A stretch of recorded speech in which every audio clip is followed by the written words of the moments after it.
কাৰ্বি আংলঙৰ যিটো ভয়াৱহ যি পৰিৱেশ এইটো নিয়ন্ত্ৰণ কৰিবৰ কাৰণে চৰকাৰক আমি আহ্বান জনাইছোঁ। আমি আজি আমাৰ ৰাজনৈতিক পৰিক্ৰমা সমিতিয়ে গভীৰ উদ্বেগ প্ৰকাশ কৰিছে আৰু এনেকুৱা ধৰণৰ ঘটনাৰ এটা সময়ত আমি পূৰ্বানুমান কৰিছিলোঁ, আমি বিভিন্ন বক্তব্যত কৈছিলোঁ যে ভূমি আটাইতকৈ এটা আৱেগিক বিষয়।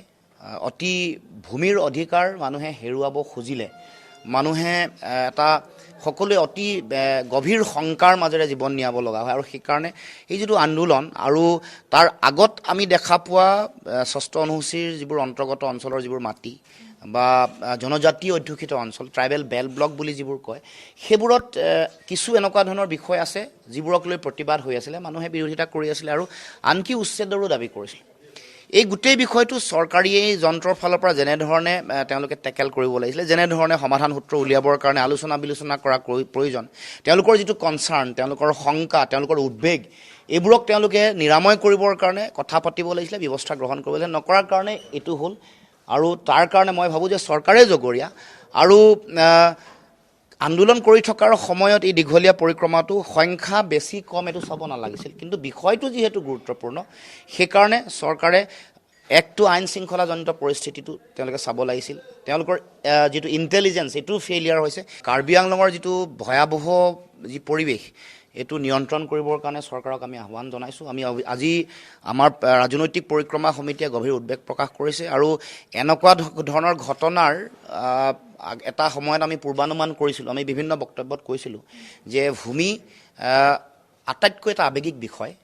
অতি ভূমিৰ অধিকাৰ মানুহে হেৰুৱাব খুজিলে মানুহে এটা সকলোৱে অতি গভীৰ শংকাৰ মাজেৰে জীৱন নিয়াব লগা হয় আৰু সেইকাৰণে এই যিটো আন্দোলন আৰু তাৰ আগত আমি দেখা পোৱা ষষ্ঠ অনুসূচীৰ যিবোৰ অন্তৰ্গত অঞ্চলৰ যিবোৰ মাটি বা জনজাতি অধ্যুষিত অঞ্চল ট্ৰাইবেল বেল ব্লক বুলি যিবোৰ কয়, সেইবোৰত কিছু এনেকুৱা ধৰণৰ বিষয় আছে যিবোৰক লৈ প্ৰতিবাদ হৈ আছিলে, মানুহে বিৰোধিতা কৰি আছিলে আৰু আনকি উচ্ছেদৰো দাবী কৰিছিল। এই গোটেই বিষয়টো চৰকাৰী যন্ত্ৰৰ ফালৰ পৰা যেনেধৰণে তেওঁলোকে টেকেল কৰিব লাগিছিলে, যেনেধৰণে সমাধান সূত্ৰ উলিয়াবৰ কাৰণে আলোচনা বিলোচনা কৰা প্ৰয়োজন, তেওঁলোকৰ যিটো কনচাৰ্ণ, তেওঁলোকৰ শংকা, তেওঁলোকৰ উদ্বেগ, এইবোৰক তেওঁলোকে নিৰাময় কৰিবৰ কাৰণে কথা পাতিব লাগিছিলে, ব্যৱস্থা গ্ৰহণ কৰিব লাগিছিলে। নকৰাৰ কাৰণে এইটো হ'ল আৰু তাৰ কাৰণে মই ভাবোঁ যে চৰকাৰে জগৰীয়া আৰু আন্দোলন কৰি থকাৰ সময়ত এই দীঘলীয়া পৰিক্ৰমাটো সংখ্যা বেছি কম এইটো চাব নালাগিছিল, কিন্তু বিষয়টো যিহেতু গুৰুত্বপূৰ্ণ সেইকাৰণে চৰকাৰে একটো আইন শৃংখলাজনিত পৰিস্থিতিটো তেওঁলোকে চাব লাগিছিল। তেওঁলোকৰ যিটো ইণ্টেলিজেঞ্চ এইটো ফেইলিয়াৰ হৈছে। কাৰ্বি আংলঙৰ যিটো ভয়াৱহ যি পৰিৱেশ এইটো নিয়ন্ত্ৰণ কৰিবৰ কাৰণে চৰকাৰক আমি আহ্বান জনাইছোঁ। আমি আজি আমাৰ ৰাজনৈতিক পৰিক্ৰমা সমিতিয়ে গভীৰ উদ্বেগ প্ৰকাশ কৰিছে আৰু এনেকুৱা ধৰণৰ ঘটনাৰ এটা সময়ত আমি পূৰ্বানুমান কৰিছিলোঁ, আমি বিভিন্ন বক্তব্যত কৈছিলোঁ যে ভূমি আটাইতকৈ এটা আৱেগিক বিষয়।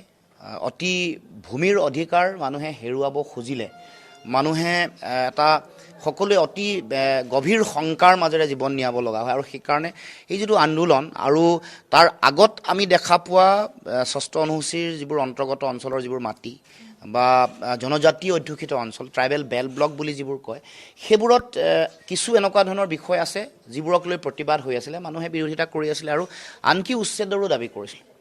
এই গোটেই বিষয়টো চৰকাৰী যন্ত্ৰৰ ফালৰ পৰা যেনেধৰণে তেওঁলোকে টেকেল কৰিব লাগিছিলে, যেনেধৰণে সমাধান সূত্ৰ উলিয়াবৰ কাৰণে আলোচনা বিলোচনা কৰা প্ৰয়োজন, তেওঁলোকৰ যিটো কনচাৰ্ণ, তেওঁলোকৰ শংকা, তেওঁলোকৰ উদ্বেগ, এইবোৰক তেওঁলোকে নিৰাময় কৰিবৰ কাৰণে কথা পাতিব লাগিছিলে, ব্যৱস্থা গ্ৰহণ কৰিব লাগিছিলে। নকৰাৰ কাৰণে এইটো হ'ল আৰু তাৰ কাৰণে মই ভাবোঁ যে চৰকাৰে জগৰীয়া আৰু আন্দোলন কৰি থকাৰ সময়ত এই দীঘলীয়া পৰিক্ৰমাটো সংখ্যা বেছি কম এইটো চাব নালাগিছিল, কিন্তু বিষয়টো যিহেতু গুৰুত্বপূৰ্ণ সেইকাৰণে চৰকাৰে একটো আইন শৃংখলাজনিত পৰিস্থিতিটো তেওঁলোকে চাব লাগিছিল।